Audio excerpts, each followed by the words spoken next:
AP ఆర్థిక మంత్రి పయ్యావుల కేశవ్ 2025-26వ సంవత్సరం వార్షిక బడ్జెట్ను సభలో ప్రవేశపెట్టారు. గత ప్రభుత్వంలో ఆర్థిక పరిస్థితిని వివరించారు. తిరిగి రాష్ట్రంలో అన్ని వ్యవస్థలను గాడిలో పెట్టడంతో పాటుగా ఆర్థికంగా బలోపేతం చేసేలా కొత్త నిర్ణయాలతో ముందుకు వెళ్లనున్నట్లుగా వెల్లడించారు. ఈ 8 నెలల కాలంలో తీసుకున్న నిర్ణయాలను కేశవ్ వివరించారు. చంద్రబాబుకు ఉన్న అనుభవంతో రాష్ట్రానికి తిరిగి పూర్వ వైభవం తీసుకొచ్చే ప్రయత్నం చేస్తున్నామని వెల్లడించారు. ఏపీ ప్రభుత్వం 2025-26 కాలానికి గాను 3,22,359 కోట్ల అంచనాలతో బడ్జెట్ను సభలో ప్రవేశపెట్టింది. రాష్ట్ర ఆర్థిక వ్యవస్థ కుదేలైందని మంత్రి పయ్యావులు చెప్పుకొచ్చారు.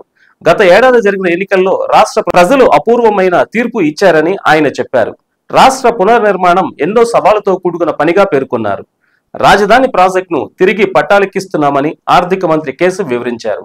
ఈ బడ్జెట్లో రెవెన్యూ వ్యయం అంచనా 2,51,162 కోట్లు కాగా మూలధన వ్యయం అంచనా 40,635 కోట్లుగా పేర్కొన్నారు. ఇక రెవెన్యూ లోటు 33,185 కోట్లుగా అంచనా వేసిన ప్రభుత్వం ద్రవ్య లోటు 79,926 కోట్లుగా పేర్కొంది.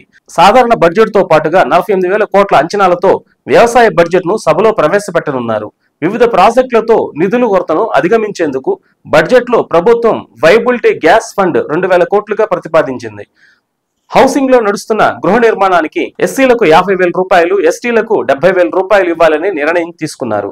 పాఠశాల విద్యకు 31,806 కోట్లు, బీసీ వెల్ఫేర్ కు 23,260 కోట్లు, వైద్యారోగ్య శాఖకు 19,260 కోట్లు, పంచాయతీరాజ్ అండ్ రూరల్ డెవలప్మెంట్ కు 18,848 కోట్లు కేటాయించారు. కాగా జలవనరుల అభివృద్ధి శాఖకు 18,020 కోట్లు, మున్సిపల్ అండ్ అర్బన్ డెవలప్మెంట్ కు 13,862 కోట్లు, విద్యుత్ శాఖకు 13,600 కోట్లు ప్రతిపాదించారు.